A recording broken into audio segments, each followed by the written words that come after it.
ছেলে মেয়েকে শক্ত হাতে মানুষ করার চেষ্টা করবেন, পরকালমুখী করবেন, 5 ওয়াক্ত সালাতের জন্য বলবেন, সত্য কথা বলার জন্য বলবেন, ন্যায়পরায়ণতা অবলম্বন করার জন্য বলবেন, এবং আপনি নিজে তাদের জন্য দিন রাত দোয়া করবেন।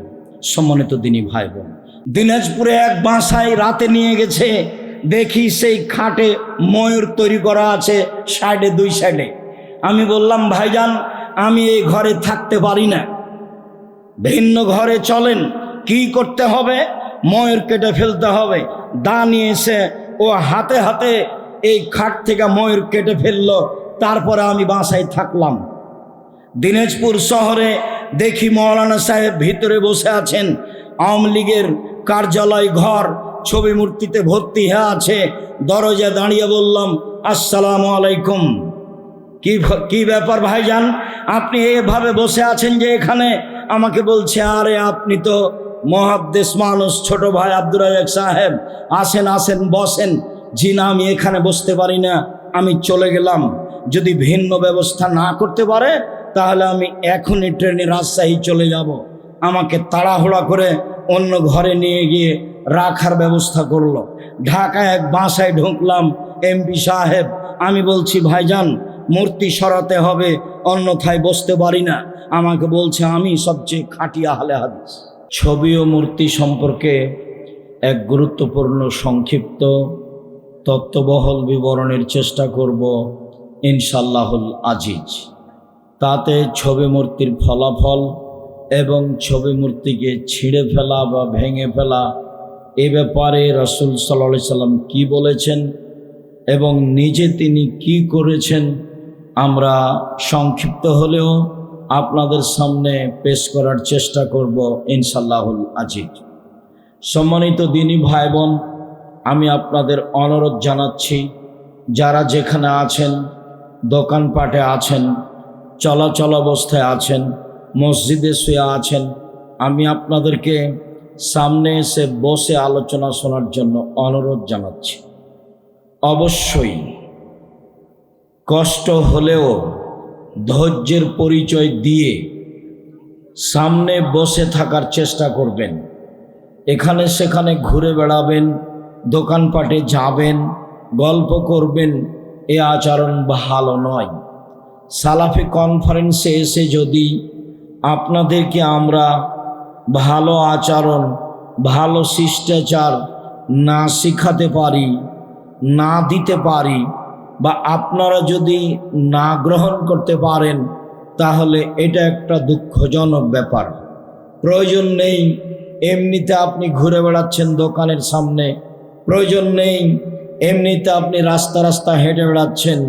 এগুলো তো ভালো মানুষের কাজ নয়, এগুলো তো ভদ্র নম্র মানুষের কাজ নয়। অতএব আমি আবারও অনুরোধ জানাচ্ছি, এই ছেলেরা, তোমরা যারা দায়িত্ব পালন করছে এই মসজিদের সামনে, যারা চলাচল করছে তাদেরকে ভিতরে নিয়ে আসো, আর না হলে বের করে দাও দ্রুত। যারা এই মসজিদের সামনে রাস্তায় চলাচল করছে তাদের চলাচল বন্ধ করো। একটু লজ্জাবোধ, একটা ইতস্তবোধ, একটা শরমবোধ থাকা দরকার।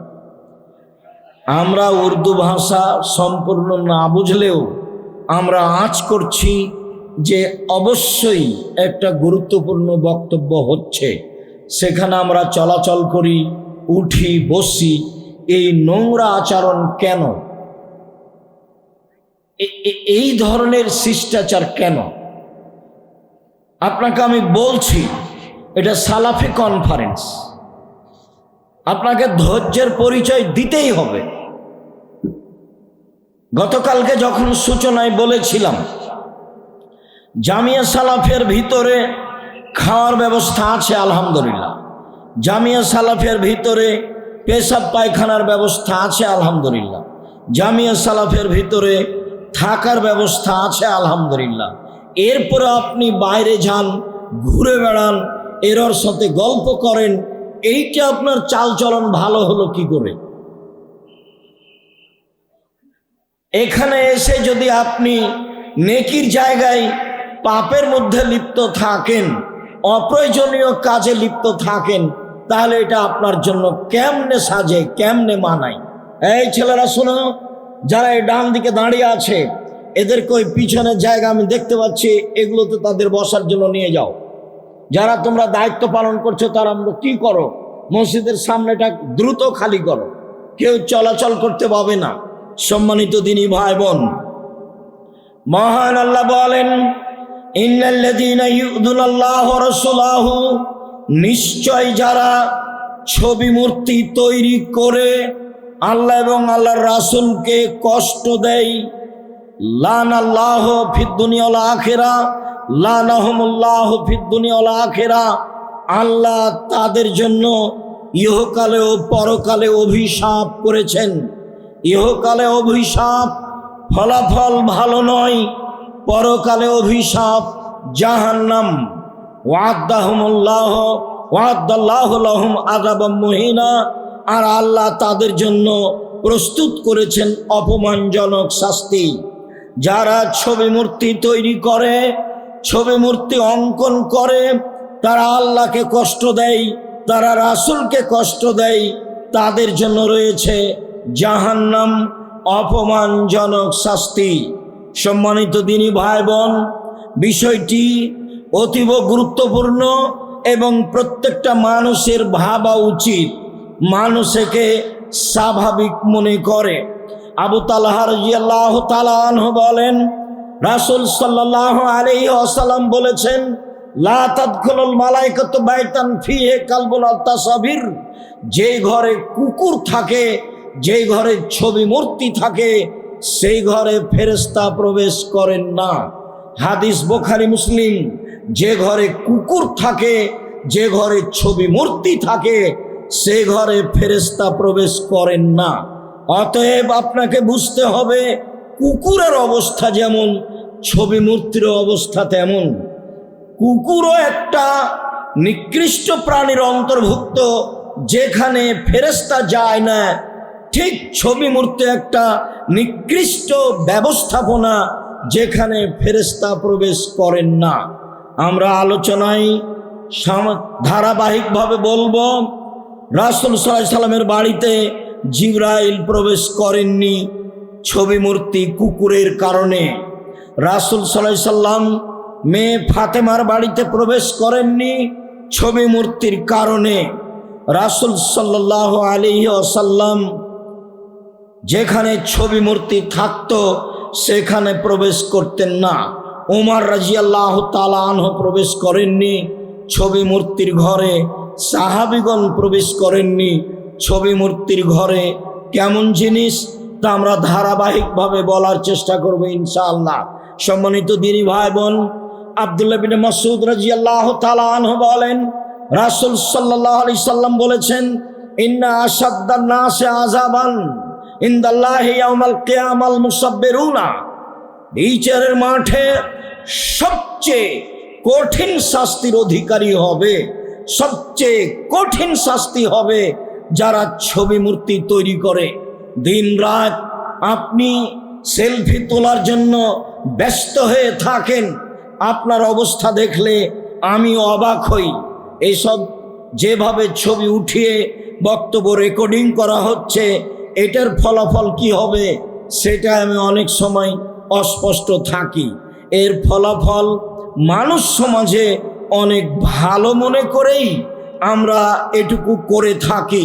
যেখানে আমরা যেতে পারি না, মিডিয়া সেখানে যেতে পারে। যেখানে আমরা কথা বলতে পারি না, মিডিয়া সেখানে কথা বলতে পারে। এই জন্যই মেনে নেওয়া হয়েছে মাত্র।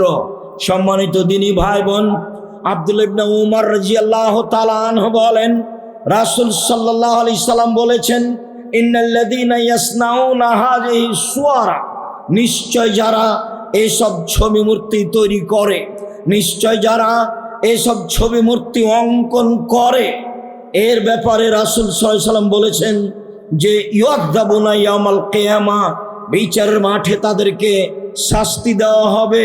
ওয়া ইউকালু লাহুম আইয়ু মা খালাকতুম, তুমি যেগুলো ছবি মূর্তি তৈরি করেছ তাতে আত্মা দাও, তুমি তাকে প্রস্তুত করো। তুমি যেসব ছবি মূর্তি তৈরি করেছ তাতে আত্মা দাও, তাকে আত্মা দিতে বাধ্য করা হবে। ইবনে আব্বাস রাদিয়াল্লাহু তাআলা আনহু বলেন, রাসূল সাল্লাল্লাহু আলাইহি ওয়াসাল্লাম বলেছেন, মান সাওয়ারা সূরাতান, কেউ যদি মূর্তি অঙ্কন করে, কেউ যদি ছবি অঙ্কন করে, উযযিবা, তাকে শাস্তি দেওয়া হবে, কুল্লেফা, তাকে পিটিয়ে বাধ্য করা হবে, আয়ান ফোখা ফিহা, সেই ছবি মূর্তিতে যেন আত্মা প্রবেশ করায়, অলাইসা বিনাফিক, কিন্তু সে পারবে না। এটা মানুষের হাতের কাজ নয়। মানুষ ছবি মূর্তির ভিতরে আত্মা দিতে পারে না। আত্মা দেওয়া একমাত্র আল্লাহর কাজ।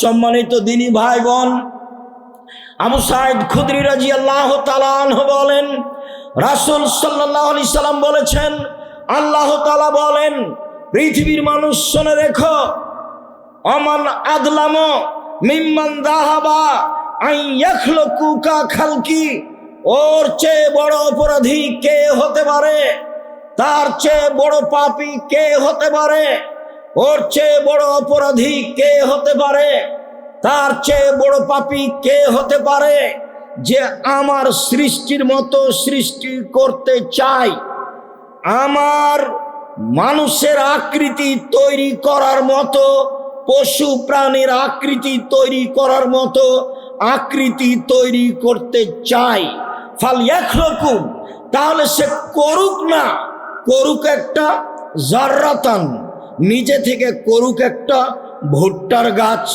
ও শাইরাতান, একটা জবের গাছ, ও হাব্বাতান, একটা শস্য দানার গাছ। ও একটা শস্য দানাই আত্মা দেখ নেয়, ও একটা জবে আত্মা দেখ নেয়, সে একটা ভুট্টা দানাই আত্মা দেখ নেয়, সে এটাকে তৈরি করুক না, তার ভিতরে আত্মা দিয়ে ও দেখাক না, ও কোন সাহসে দুঃসাহস দেখাতে যায়। আমি তার শক্তিকে মাটির সাথে মিশিয়ে দেওয়ার জন্য বলছি, পৃথিবীর মানুষ শুনে রেখো, আল্লাহ তাআলা বলেন হাদিসে কুদসি, কোন সাহসে দুঃসাহস দেখাতে যায়। ছবি মূর্তি অঙ্কন করে দেখাক না, একটা ভুট্টার দানা করুক, একটা শস্য দানা করুক, একটা গমের দানা করুক, করে দেখাক জাতিকে যে আমি কিছু করতে পারি। কেন সে যাবে করতে? সম্মানিত দিনী ভাই বোন, আয়েশা রাদিয়াল্লাহু তাআলা আনহা বলেন, রাসূল সাল্লাল্লাহু আলাইহি ওয়াসাল্লাম বলেছেন, লা তাকুনু ইয়াতরুকু ফি বাইতিহি শাইআন ফিহা তাসানিব ইল্লা নাকাজাহু। যখনই আল্লাহর নবী বাড়িতে কোনো ছবি মূর্তি পূর্ণ কাপড় দেখতেন, কোনো পাত্র দেখতেন, যাতে আছে ছবি, যাতে আছে মূর্তি, দেখার সাথে সাথে তাকে ভেঙে চৌচির করে দিতেন। এ কথা আয়েশা রাদিয়াল্লাহু তাআলা আনহা বলেন। আমি দীর্ঘদিন থেকেই আপনাদের বলে আসছি, বাড়িতে ঢুকে যদি দেখেন যে কাঁকড়া আছে বা মূর্তি আছে বা পুতুল আছে, তাহলে তাকে ঘৃণে ভরে ভেঙে চৌচির যদি করতে পারেন, তাহলে আপনি মুমিন মুসলমান, নইলে আপনি মুনাফেক মুসলমান। আপনি বক্তব্যের সাথে মুনাফেকি করেন, আপনি এমনিতেই ভুয়া বক্তব্য শোনেন, যা মানতে হবে এমনটা প্রয়োজন মনে করেন না। এই ছেলে, কি দেখাচ্ছ তুমি? রাত পার হয়ে গেছে, ধৈর্য কি ঘোড়ার ডিম? ধৈর্য কি জিনিস? শুধু বললাম, কোনোদিন একে বাস্তব দেখেছি? দয়া করে কাজ না দেখিয়ে বসে কোরআন এবং হাদিসের আলোচনা শুনি, ভালো লাগবে। আয়েশা রাদিয়াল্লাহু তাআলা আনহা বলেন, কাদামান নবী সাল্লাল্লাহু আলাইহি সাল্লাম মিন সাফারিন ওয়া সাতারত বেকেরামিন লি সাহওয়াতিন লি। আল্লাহর নবী একদা সফর থেকে আসলেন, আমি বাড়ির একটা চাদর দিয়ে আমার ঘরের জানালা ঢেকে রেখেছিলাম, তাতে ছিল কিছু মূর্তি। যখন আল্লাহ রাসূল দেখলেন, ফান্নাকাজাহু, তখনই তাকে ছিঁড়ে ফেললেন, পর্দাটিকে টুকরো টুকরো করে দিলেন। তারপর বললেন, আয়েশা শোনো, মনে রেখো, আসাদ্দান নাসা আযাবান ইয়াউমাল কিয়ামা আল্লাযীনা ইউযাহুনা বিখালকিল্লাহ, বিচারের মাঠে সবচেয়ে কঠিন কঠোর শাস্তি হবে ওই সব লোকের যারা ছবি মূর্তি অঙ্কন করে, যারা আল্লাহ তাআলার এই তৈরি সাদৃশ্য বানাতে চায়, তাদের জন্য কঠোর শাস্তি রয়েছে। আয়েশা রাদিয়াল্লাহু তাআলা আনহা বলেন, কাদেমান নবী সাল্লাল্লাহু আলাইহি সাল্লাম মিন সাফারিন, একদা আল্লাহর নবী এক সফর থেকে আসলেন। আল্লাহ তো দুর্নুকান অফিহা তাসাবির, আমি বাড়িতে চাদর দিয়ে ঘরের পার্শ্ব ঢেকে রেখেছিলাম। তিনি ঢোকেই বললেন, আয়েশা আনজে হে, এটা সরাও, আয়েশা এই চাদরটা সরাও, ফাহাবেলি হে, এই চাদরটা সরাও, ফায়জা নাজার তহু, যখনই আমি একে দেখছি তখনই আমার পৃথিবীর সব কিছু মনে হয়, দ্রুত তুমি এই চাদরটা সরিয়ে ফেলো। সম্মানিত দিনী ভাই বোন, ছবি মূর্তিপূর্ণ পেপার পত্রিকা, বই পুস্তক বা কোনো পুতুল বা কোনো কিছু বাড়িতে দেখার সাথে সাথে তা ভেঙে ফেলতে হবে, দেখার সাথে সাথে তা সরিয়ে দিতে হবে, অন্যথায় আপনার জীবিকা নির্বাহ হবে মুনাফেকি জীবিকা নির্বাহ। আপনি আসলে মুখে মুসলমান বলেন, ওই যে টাকা মেরে খাই যারা প্রতি বছর হজ করে আর আত্মসাৎ করে আর ঘন ঘন উমরা করে, ওদের যে অবস্থা আপনারও সে অবস্থা।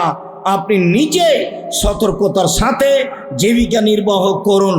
আনাস রাদিয়াল্লাহু তাআলা আনহু বলেন, কানা কেরামুল্লে আয়েশা সাতারাত বেহি জানেবা বাইতিহা, আয়েশা রাদিয়াল্লাহু তাআলা আনহার একটা চাদর ছিল, সেই চাদরটা দিয়ে তিনি তার ঘরের দেওয়ালের এক পার্শ্ব ঢেকে রেখেছিলেন।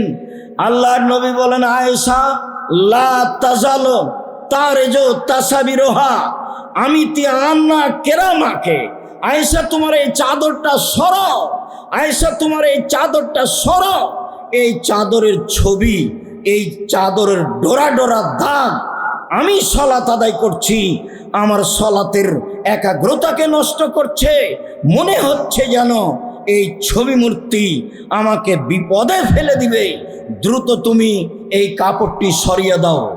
সম্মানিত দিনী ভাই বোন, আবু হুরায়রা রাদিয়াল্লাহু তাআলা আনহু বলেন, রাসূল সাল্লাল্লাহু আলাইহি ওয়াসাল্লাম বলেছেন, ইন্না লিকুল্লি মুসাব্বিরিন ফিন্নারে, মনে রাখা ভালো হবে, ছবি অঙ্কন করে যারা জাহান্নামে যাবে তারা, মনে রাখা ভালো হবে, মূর্তি তৈরি করে যারা জাহান্নামে যাবে তারা। শুধু তাই নয়, ওয়ায়ুজলাহু ফিকুল্লি সূরাতিন সাওয়ারাহা, যতগুলো মূর্তি তৈরি করেছে বিচারের মাঠে সেই মূর্তিতে আত্মা দিতে বাধ্য করা হবে। যখনও নিজে আত্মা দিতে পারবে না, আল্লাহ তাআলা তার সামনে ওই মূর্তিতে আত্মা দিয়ে সবকে একসাথে জাহান্নামে ঢুকিয়ে দিবেন। আপনিও যাবেন, আপনার নেতাও যাবে, যাকে সম্মান করছিলেন সেও যাবে, নেতাও যাবে, আপনিও যাবেন, মূর্তিও যাবে, ছবিও যাবে, সবকে জাহান্নামে দেওয়া হবে, যা রাসূল সাল্লাল্লাহু আলাইহি সাল্লাম বলেন। সম্মানিত দিনী ভাই বোন, আবু হুরায়রা রাদিয়াল্লাহু তাআলা আনহু বলেন, রাসূল সাল্লাল্লাহু আলাইহি ওয়াসাল্লাম বলেছেন, ইয়াখরুজু মিনান নারে ওয়ালকুন ইয়াউমাল কিয়ামা, বিচারের মাঠে একটা কাঁধ, একটা প্রাণী, একটা আকৃতিতে বের হবে জাহান্নাম থেকে বিচারের মাঠে। লাহা আইনানে, তার দুটি চোখ থাকবে, এবস্তাবসরানে, চোখ দিয়ে দেখতে পাবে। বিচারের মাঠে জাহান্নাম হতে একটা প্রাণী বের হবে, তাকে কাঁধ বলা হচ্ছে, তাকে গ্রীবা বলা হচ্ছে। সেই প্রাণীর, সেই কাঁধের, সেই গ্রীবার দুইটি চোখ থাকবে, চোখ দিয়ে মানুষকে দেখতে পাবে। ওয়া উদনানে তাসমানে, তার দুইটি কান থাকবে, কান দিয়ে শুনতে পাবে। অলেসানুন ইয়ান্তেকু বিহি, তার একটা জিহ্বা থাকবে, মানুষের সাথে কথা বলবে। সে বলবে, শুনে রেখো, উক্কেল তলে সালাসাতিন, তিন শ্রেণীর মানুষের জন্য আমাকে ন্যস্ত করা হয়েছে, আমাকে শাস্তি দেওয়ার জন্য দায়িত্ব দেওয়া হয়েছে তিন শ্রেণীর মানুষের উপরে। তিন শ্রেণীর মানুষকে আমি শাস্তি দেব। এক, লেকুল্লে জাব্বারিন আনিদিন, যারা প্রতাপশালী, স্বৈরাচার, স্বেচ্ছাচার, বদমেজাজি, নিকৃষ্ট শ্রেণীর মানুষ, জুলুমবাজ যারা, স্বৈরাচার যারা, অত্যাচারী যারা, অত্যাচারিত করে, অত্যাচারিত অবস্থায় মানুষের প্রতি জুলুম করে, জেল হাজতে দেয়, অন্যায় অপমান করে, মানুষকে হত্যা করে, এদেরকে আমি শাস্তি দেওয়ার জন্য জাহান্নাম থেকে বের হয়েছি। দুই, বলে কুল্লিন মা জালা মা লাহেলান আখারা, যারা মূর্তি পূজা করে, যারা মূর্তি তৈরি করে, যারা আল্লাহর সাথে শরীক গ্রহণ করে, আরো আল্লাহ আছে, সরস্বতী, ভগবতী, কালী, দুর্গা, লাত, মানাত, উজ্জা, হবল, এই ধরনের নকল আল্লাহ আছে, যারা মনে করে তাদেরকে শাস্তি দেওয়ার জন্য আমাকে দায়িত্ব দেওয়া হয়েছে। তিন নম্বরে বলছেন বলে কুল্লে মুসাব্বেরিন, যারা মূর্তি তৈরি করে, যারা ছবি অঙ্কন করে, তাদেরকে শাস্তি দেওয়ার জন্য আমাকে দায়িত্বশীল করা হয়েছে। সে জাহান্নাম থেকে বের হবে এই আকৃতিতে। তার দুইটা থাকবে চক্ষু, তার দুইটা থাকবে কান, তার দুইটা থাকবে মুখ, তার একটা থাকবে মুখ। এই মুখ দিয়েও মানুষকে শাস্তি দিবে। এই তিন শ্রেণীর মানুষের প্রতি যেভাবে তাকে শাস্তি দেওয়া উচিত, যেভাবে বলা উচিত বিচারের মাঠে, সেভাবে বলবো, শাস্তি দিবে। এই জন্যই জাহান্নাম থেকে বের হয়ে আসবে, এ কথা রাসূল সাল্লাল্লাহু আলাইহি সাল্লাম বলেন। সম্মানিত দিনী ভাই বোন, যে ঘরে ছবি মূর্তি থাকে সে ঘরে রাসূল সাল্লাল্লাহু আলাইহি সাল্লাম প্রবেশ করেন না, করেননি। দেখুন, আমি আগে আল্লাহ রাসূল থেকে বলি, তারপরে জিবরাইলের কথা বলবো। আনা আয়েশা উম্মুল মুমিনিনা, উম্মুল মুমিনিন আয়েশা রাদিয়াল্লাহু তাআলা আনহা বর্ণিত, ইস্তারাত নম্রকাতান, তিনি একটা চাদর কিনেছিলেন, ফিহা তাসাবির, তাতে ছিল ছবি মূর্তি। ফালাম্মা রাহা রাসূলুল্লাহ সাল্লাল্লাহু আলাইহি সাল্লাম, বাড়িতে ঢুকতে যখন আল্লাহর নবী চাদরটা দেখলেন, ফাকালা কামাল আল বাব, তিনি দরজায় দাঁড়িয়ে গেলেন। ওয়ালাম ইয়াদখুলহু, তিনি ভিতরে ঢুকলেন না। আয়েশা রাদিয়াল্লাহু তাআলা আনহা বলেন, আল্লাহর নবী আতুবু ইলাল্লাহি রাসূলিহি মাজা আজনাবত, আমি আল্লাহকে মেনে নিয়েছি, আমি রাসূলকে মেনে নিয়েছি। আমি আয়েশা বলছি, আমি আল্লাহকে মেনে নিয়েছি, আমি রাসূলকে মেনে নিয়েছি। আমি কোন পাপ করলাম? আপনি ভিতরে আসছেন না কেন? আপনার মুখখান কেন বিবর্ণ? তিনি বললেন, মা বালো হাজাইন নম্রকা, এই ছবি মূর্তি চাদরটা তুমি কিনেছো কেন? এই ছবিপূর্ণ চাদরটা তুমি কিনেছো কেন? তখন আয়েশা রাদিয়াল্লাহু তাআলা আনহা বলছেন, ইস্তারাইতুহা, আমি এই চাদরটি কিনেছি, লেতাকোদা আলাইহা, আপনি বিছিয়ে তার উপরে বসবেন এই জন্য, অতাতাসাদাহা, আপনি তাকে হেলান দিয়ে বসবেন, বালিশ হিসেবে ব্যবহার করবেন, এই জন্য চাদরটি কিনেছি। তাহলে আয়েশা রাদিয়াল্লাহু তাআলা আনহার লক্ষ্য উদ্দেশ্য ভালো ছিল। এখন আল্লাহ রাসূল বললেন, আয়েশা শুনে রেখো, আসাদুন নাসি আযাবান ইয়াউমাল কিয়ামা আল্লাযীনা ইউসাব্বিরুনা, বিচারের মাঠে সবচেয়ে কঠিন শাস্তি হবে তাদের যারা ছবি মূর্তি তৈরি করে। আয়েশা শুনে রেখো, ইউকালু লাহুম আইহুমা খালাকতুম, তাদেরকে পিটিয়ে বলা হবে বিচারের মাঠে, ছবি মূর্তি তৈরি করেছ, অঙ্কন করেছ, তাতে আত্মা দাও। পিটিয়ে তাকে আত্মা দিতে বাধ্য করা হবে। আয়েশা শুনে রেখো, ইন্নাল বাইতা ফিহা সূরা লা তাদখুলুহুল মালায়েকা, যে ঘরে ছবি থাকে, মূর্তি থাকে, পুতুল থাকে, কাঁকড়া থাকে, এইসব ঘরে ফেরেশতা প্রবেশ করেন না। আলেম মানুষের বাড়িতে কাপড়ের মূর্তি, আপনার ওই প্লাস্টিকের পুতুল আছে, 5 ওয়াক্ত সালাত আদায় করে, স্ত্রী যেমন স্বামী তেমন, স্বামী যেমন স্ত্রী তেমন, অলসতা দিয়ে ধর্ম দেখায়। আলেম মানুষের বাড়িতে আপনি কত দেখবেন ছবি মূর্তি। যেই ঘরে ছবি আছে সেই ঘরে রাসূল সাল্লাল্লাহু আলাইহি সাল্লাম প্রবেশ করেননি, হাদিস বুখারী মুসলিম। বুখারী মুসলিমের আর একটা হাদিসে এসেছে, আব্দুল্লাহ ইবনে আব্বাস রাদিয়াল্লাহু তাআলা আনহু বলেন, আতান নবী সাল্লাল্লাহু আলাইহি ওয়াসাল্লাম ফাতেমাতা, একদা আল্লাহ রাসূল ফাতেমার বাসায় গেলেন, দেখলেন আলা বাবেহা, তার দরজায় একটি চাদর ঝুলছে, সেই চাদরে রয়েছে মূর্তি। লাম ইয়াদখুল, রাসূল সাল্লাল্লাহু আলাইহি ওয়াসাল্লাম সেই বাড়িতে প্রবেশ করলেন না। বাড়িতে ছবি থাকার কারণে, মূর্তি থাকার কারণে তিনি ফিরে আসলেন।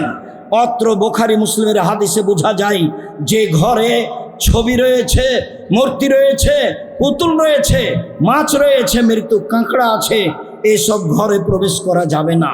ঘোড়া গাধা আছে, এসব কিছু আছে, সেসব ঘরে প্রবেশ করা যাবে না।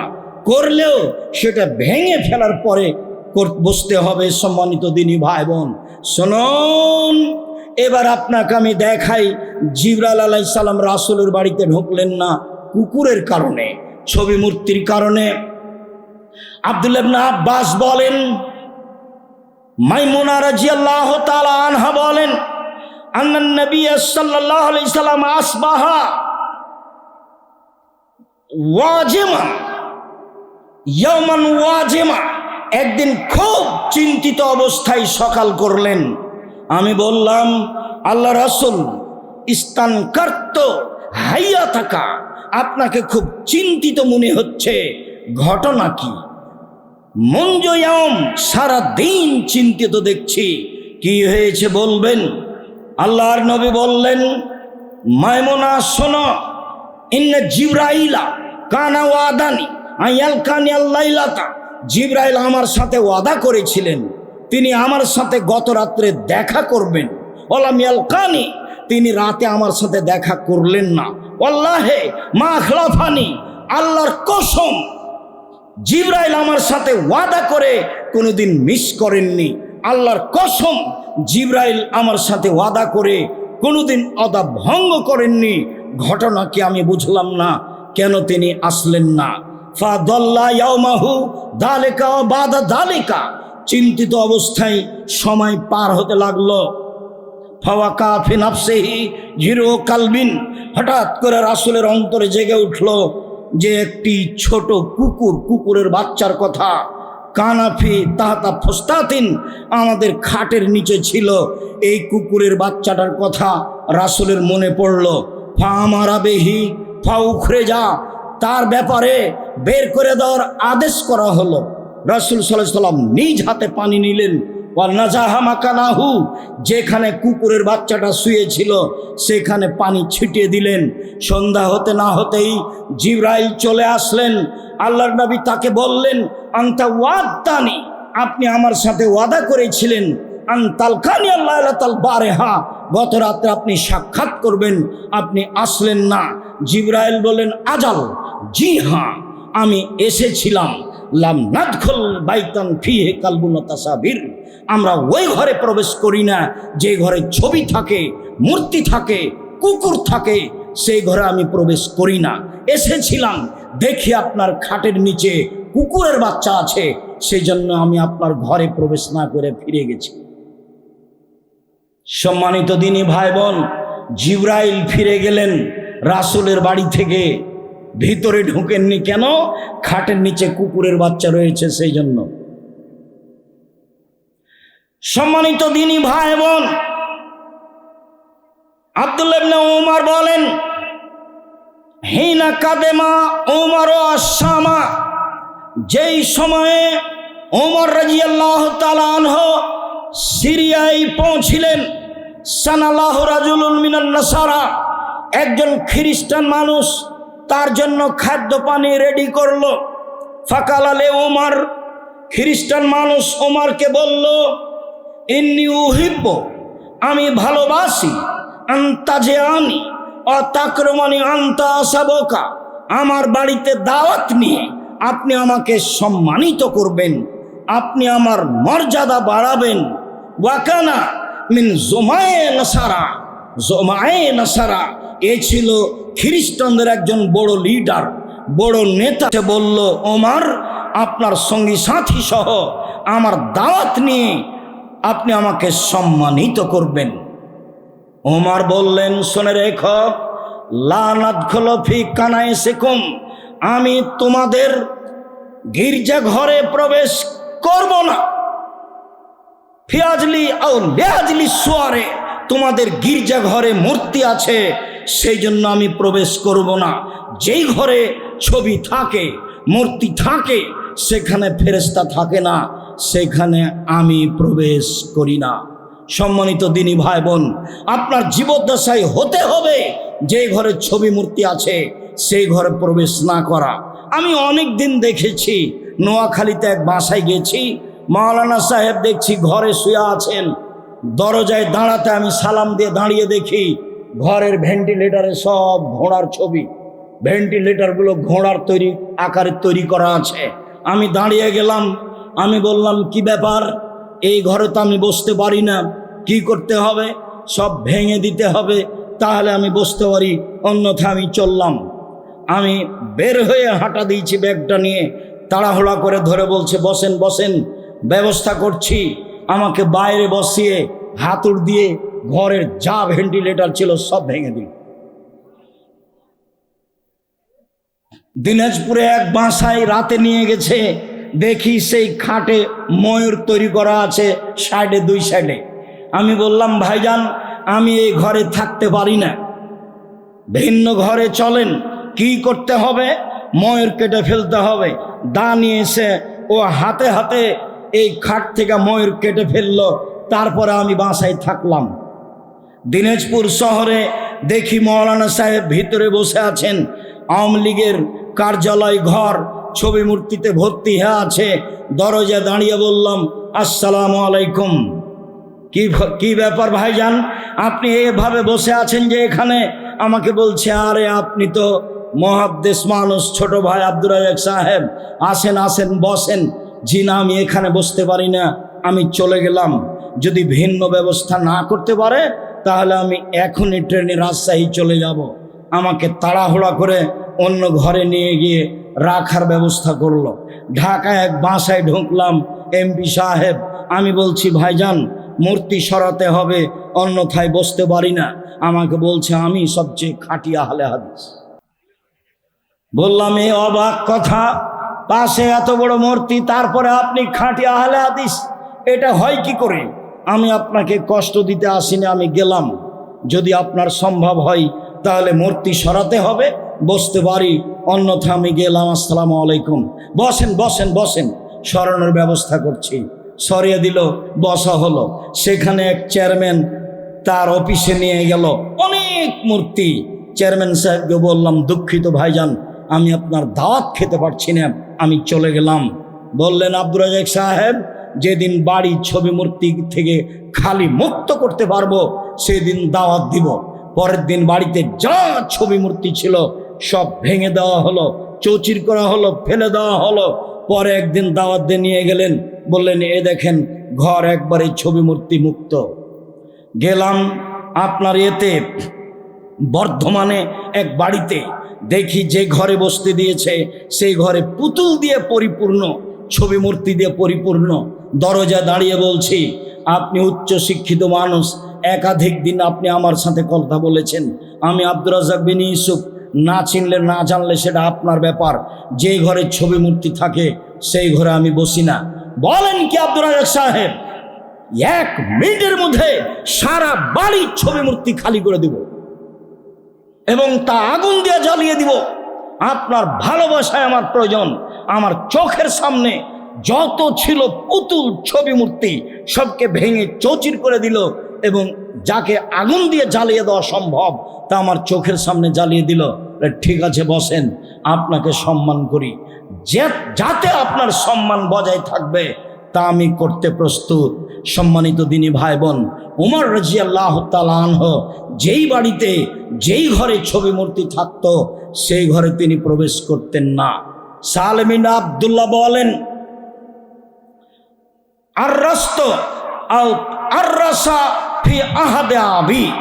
আমার পিতার বর্তমানে আমার বিবাহের ব্যবস্থা করা হয়েছিল, অলিমার ব্যবস্থা করা হয়েছিল। জনগণকে আমার আব্বা দাওয়াত দিয়েছিলেন অলিমার। ওয়াকানা আবু আইয়ুব আনসারী ফিমান আযানা। আবু আইয়ুব আনসারী বিশিষ্ট সাহাবী ছিলেন তাদের মধ্যে যাদেরকে আমার আব্বা দাওয়াত দিয়েছিলেন। অকাদ সতেরু বাইতি বে নেজাদিন আহজারা, সেদিন আমাদের বাড়িকে সবুজ চাদর দিয়ে সুন্দর করে ঝকঝক করে সাজানো হয়েছিল সবুজ চাদর দিয়ে।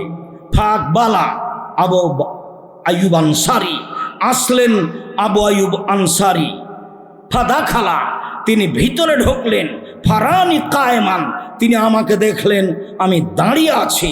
ফাত্তালা, তিনি এদিক ওদিক লক্ষ্য করলেন। ফা রা, তিনি দেখলেন কাদ মুস্তাতারান বাইতি বি নেজাদিন আখজার, আমার ঘরটাকে সবুজ চাদর দিয়ে সুন্দর করে সাজানো হয়েছে, ঢেকে দেওয়া হয়েছে। তিনি বললেন আমার আব্বাকে, ইয়া আব্দুল্লাহ, হে আল্লাহর দাস, শুনুন, তাস্তরুনা বে নেজাদিন আখজারা, আপনি এই বাড়িকে সবুজ চাদর দিয়ে সাজিয়েছেন, এটা কি করে হতে পারে? ফাকাল আবি, আমার পিতা বললেন, আস্তাহি, আমি লজ্জা পাচ্ছি। গালাবাতনা আর নিসাও, মহিলারা আমার উপরে জয়ী হয়ে গেছে। মহিলারা বাড়িতে জয়ী, তারাই এভাবে সবুজ চাদর দিয়ে বাড়িকে সাজিয়েছে, গুছিয়েছে। তখন আবু আইয়ুব আনসারী বললেন, শোনেন, যারা মহিলাদের কাছে পরাজয় হয়ে যাবে, আমি আপনাকে তাদের অন্তর্ভুক্ত মনে করিনি। আমি আবু আইয়ুব আনসারী, যারা মহিলাদের কাছে পরাজয় হবে, আমি আপনাকে তাদের অন্তর্ভুক্ত মনে করিনি। শুনুন, লা আতআমু তাআমান, আজকে আপনাদের খাদ্য আমি খাবো না। অলা আদখুলু বাইতান, আপনাদের বাড়িতে আমি প্রবেশ করব না। সুম্মা খারাজা, তিনি বের হয়ে চলে গেলেন। আবু আইয়ুব আনসারী, যেই বাড়ি সাজানো ছিল সবুজ চাদর দিয়ে, সেই বাড়িতে তিনি প্রবেশ করলেন না, সেখানে তিনি খেলেন না। কত আদর্শ পড়ে আছে জাতির সামনে। সম্মানিত দিনী ভাই বোন, আব্দুল্লাহ ইবনে মাসউদ, এক লোক তার জন্য খাবার প্রস্তুত করলো। আব্দুল্লাহ ইবনে মাসউদ বললেন, তোমাদের ঘরে ছবি মূর্তি আছে কি? তিনি বললেন, হ্যাঁ। তিনি বললেন, যতক্ষণ পর্যন্ত ছবি মূর্তিকে ভেঙে সরিয়ে না দেওয়া হচ্ছে, ততক্ষণ আমি তোমাদের ঘরে প্রবেশ করব না। তাই করা হলো, ভেঙে চৌচির করে সরিয়ে দেওয়া হলো। তারপর আব্দুল্লাহ ইবনে মাসউদ সেই ঘরে প্রবেশ করলেন। সম্মানিত দিনী ভাই বোন, ছবি মূর্তিকে সম্মান করেনি কোনো নবী, ছবি মূর্তিকে সম্মান করেনি ইব্রাহিম আলাইহিস সালাম, ছবি মূর্তিকে সম্মান করেননি আমাদের নবী মুহাম্মদ সাল্লাল্লাহু আলাইহি সাল্লাম। আব্দুল্লাহ ইবনে মাসউদ বলেন, দাখালান নবী সাল্লাল্লাহু আলাইহি ওয়াসাল্লাম কাবা ওয়া হাওলাল বাইতে সিত্তুনা ওয়া সালাসুমিয়া নসব, যেদিন আল্লাহর নবী কাবা ঘরে ঢুকলেন, সেই দিন কাবা ঘরে ছিল 360টি মূর্তি। ফাজালা ইয়ান ওতোহা বেউদিন ফিয়াদিহি, তার হাতে একটা লাঠি ছিল, সেই লাঠি দিয়ে তিনি মূর্তিগুলিকে আঘাত করে ভাঙতে লাগলেন আর বললেন, জাল হক, এসেছে সত্য, ওয়াজাহাকাল বাতিল, চলে গেছে মিথ্যা, ইন্নাল বাতিলা, নিশ্চয় মিথ্যা, কানা জাহুকা, চিরদিন মিথ্যা। এই আয়াতটা পড়ে সেই ঘরে যত মূর্তি ছিল সবকে ভেঙে চৌচির করে দিলেন, খান খান করে দিলেন। ছবি মূর্তিগুলি ছিল তার পিতার, মানে ইব্রাহিম আলাইহিস সালামের, ইসমাইল আলাইহিস সালামের মূর্তি ছিল, ইসাক আলাইহিস সালামের মূর্তি ছিল, মানুষ তৈরি করে সেখানে রেখেছিল, সবকে তিনি ভেঙে চৌচির করে দিলেন। শোনন, আবুল হাইয়াজ আল আসাদি বলেন, কারালি আলী, আলী আমাকে বললেন, আলা বাসুকা মা বাসানিল্লাহ তাআলা, শুনুন, আমি কি আপনাকে সেই দায়িত্বের কথা বলবো না যে দায়িত্ব দিয়ে আল্লাহর নবী আমাকে পাঠিয়েছিলেন?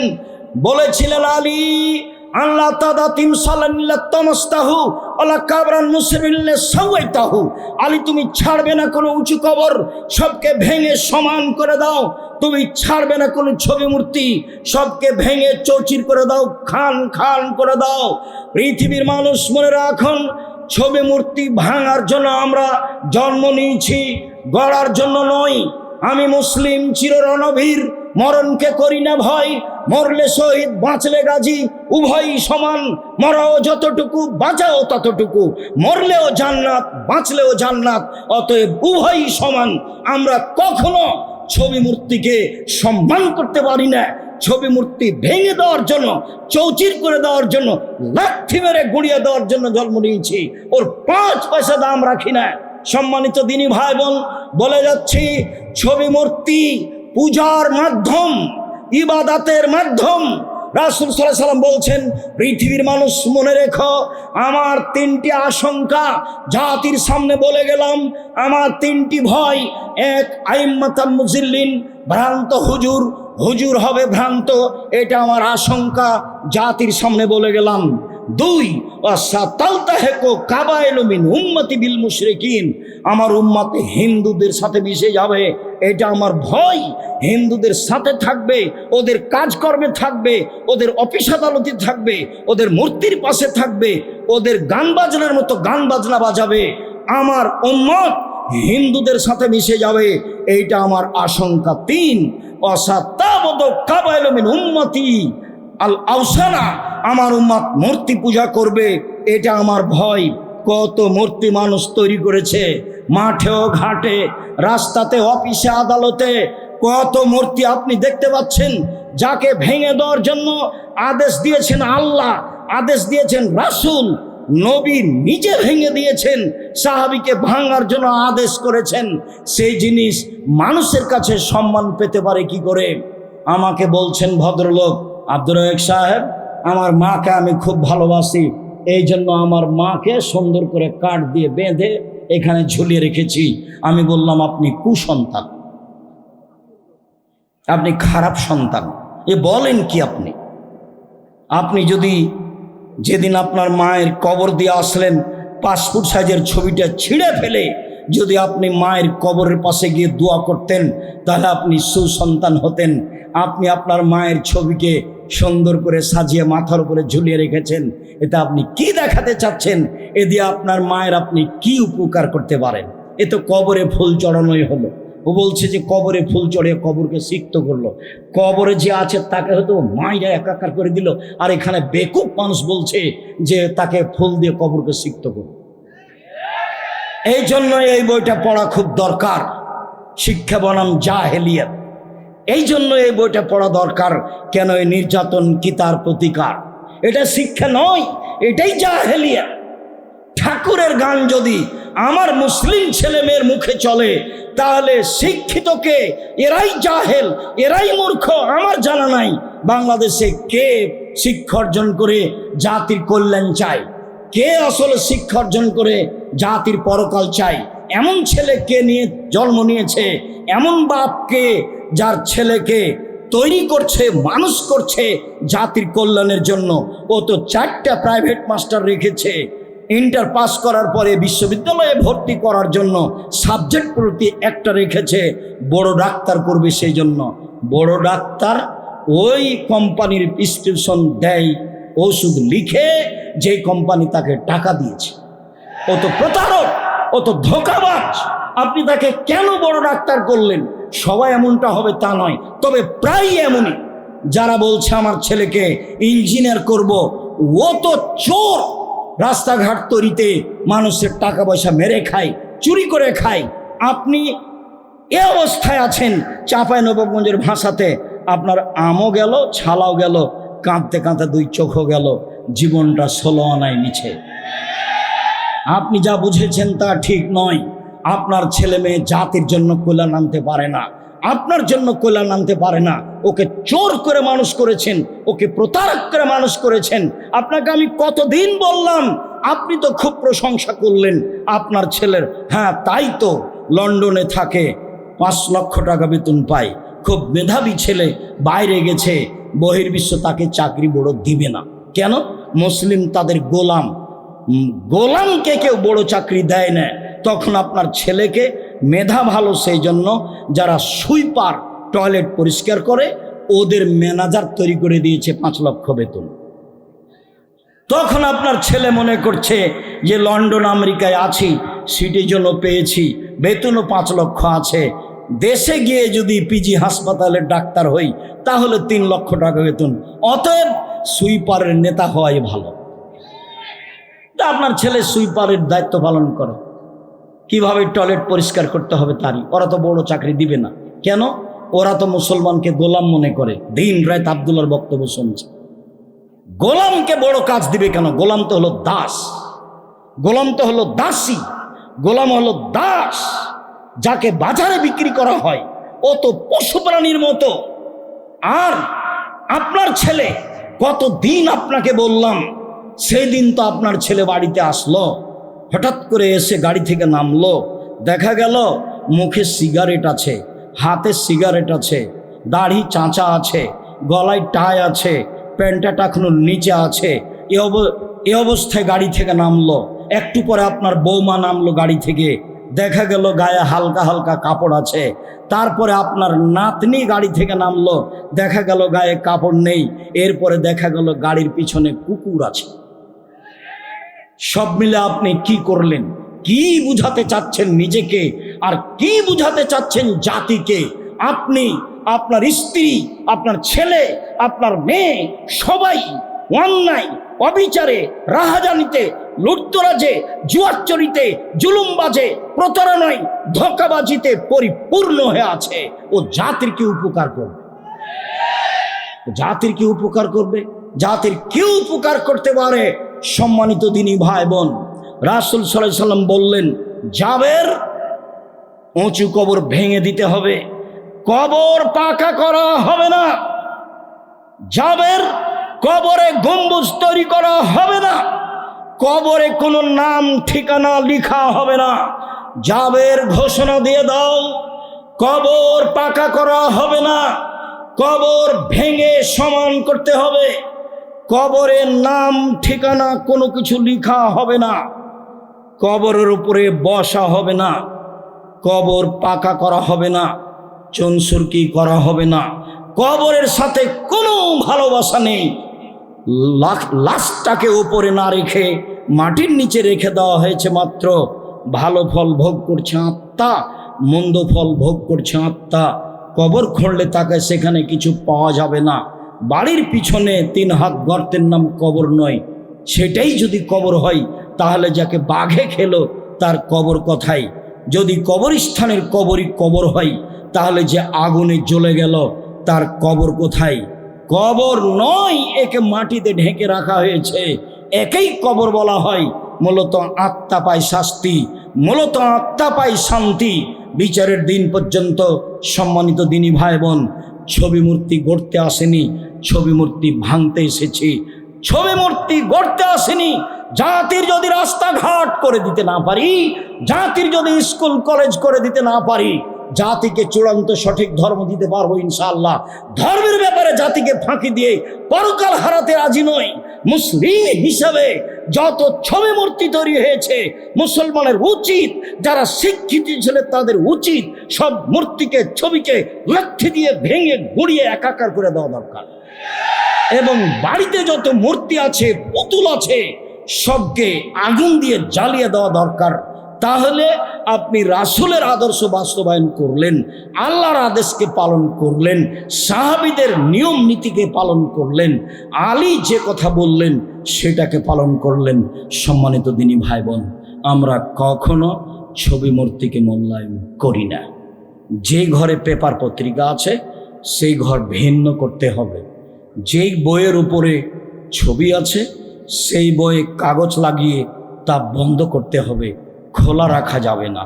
টাকা ফাঁকা জায়গায় ফেলে রাখা যাবে না, ভিতরে ঢুকে রাখতে হবে বা পকেটে রেখে দিতে হবে। যেখানে ছবি মূর্তি আছে সেখানে ফেরেশতা প্রবেশ করেন না, সেখানে আল্লাহর দয়া রহমত হয় না। অতএব ছবি মূর্তি থেকে বেঁচে থাকতে হবে, অপ্রয়োজনীয়ভাবে সেলফি উঠানো থেকে বেঁচে থাকতে হবে। সাবধান।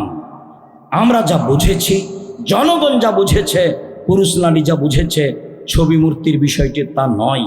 ছবি মূর্তির বিষয়টি ভয়ঙ্কর। রাসূল সাল্লাল্লাহু আলাইহি ওয়াসাল্লাম বলছেন, কুল্লু মুসাব্বিরিন ফিন্নারে, যারা ছবি মূর্তি অঙ্কন করে তারা জাহান্নামে যাবে। যারা ছবি মূর্তি অঙ্কন করে তারা জাহান্নামে যাবেন, যারা অনর্থক ছবি তুলছে তারা জাহান্নামে যাবে। রাসূল সাল্লাল্লাহু আলাইহি ওয়াসাল্লামের ফায়সালা, হাদিস বুখারী মুসলিম। সম্মানিত দিনী ভাই বোন, আপনাকে এখানে এসে বলছি, যা দুপুরে বলেছি, যা আগামীকাল, গতকাল আমি উদ্বোধনীতে বলেছি, আবারও বলছি।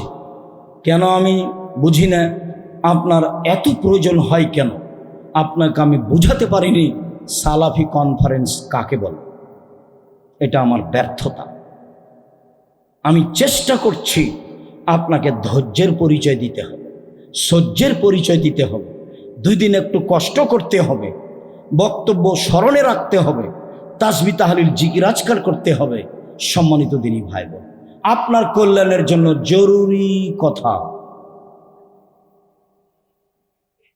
3টি সঞ্চিত সম্পদ যার জাকাত লাগে না, 3টি সঞ্চিত সম্পদ যার জাকাত লাগে না।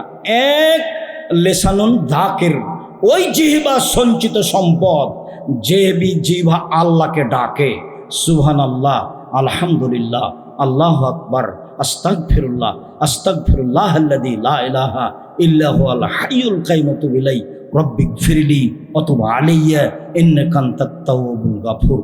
আপনি আমার দিনী ভাই, আপনি আমার দিনী বোন, আপনাকে আমি আন্তরিকভাবে অনুরোধ জানাচ্ছি, আপনি দিন রাত আস্তাগফিরুল্লাহ ওয়াতুব ইলাই এই ক্ষমার বাক্যটাকে মুখস্থ করে ব্যবহার করার চেষ্টা করেন। যখন ইবলিসকে আল্লাহ বললেন, এই ইবলিস আদমকে মেনে নে, তো ইবলিস বলল, আদম মাটির তৈরি, আমি আগুনের তৈরি, আমি তাকে মানতে পারি না। তখন আল্লাহ বললেন, ইবলিস সরে যা এখান থেকে, অহংকারী সরে যা। তখন ইবলিস বলছে, ঠিক আছে আমি সরে যাচ্ছি, আমার একটা কথা মানতে হবে। কি? কিয়ামত পর্যন্ত আমাকে বেঁচে থাকার সুযোগ দিতে হবে। আল্লাহ বললেন, ঠিক আছে, এলা ওয়াক্তি মালুম, একটা সময় পর্যন্ত মেনে নিলাম, যা। যেমন আল্লাহ মেনে নিয়েছেন তেমন ইবলিস বলছে, দেখেন বলার ঢং দেখেন, রব্বি, হে আমার প্রতিপালক। ইবলিস বলছে, রব্বি, হে আমার প্রতিপালক, ওয়া ইজ্জাতেকা, তোমার সম্মানের কসম, তোমার মর্যাদার কসম, তার দেহে যতক্ষণ পর্যন্ত শ্বাস থাকবে আমি তাকে ভুল পথে, পাপের পথে নিয়ে যাব, ওকে পাপী করেই ছাড়বো। আমি একাই জাহান্নামে যাব, আদমের ছেলে মেয়েকে নিয়ে জাহান্নামে যাব। এটা তার জিদ। পৃথিবীতে সবচেয়ে রিক্সে দিন কাটায় ইবলিস, সবচেয়ে কঠিন অবস্থায় দিন কাটায় ইবলিস। কেন? সে জীবন বাজি রেখে চেষ্টা চালিয়ে যাচ্ছে যে কোনো মূল্যে আপনাকে পাপী করবে। তখন আল্লাহ বলছেন, ইবলিস শুনে রাখ, ওয়া ইজ্জতি ওয়া জালালি ওয়া ইরতিফায়ে মাকানি, আমার সম্মানের কসম, আমার মর্যাদার কসম, আমার ইজ্জতের কসম, আমার উচ্চতার কসম, আদমের ছেলে মেয়ে যতবার ক্ষমা চাইবে আমি ততবার তাকে ক্ষমা করে দেব।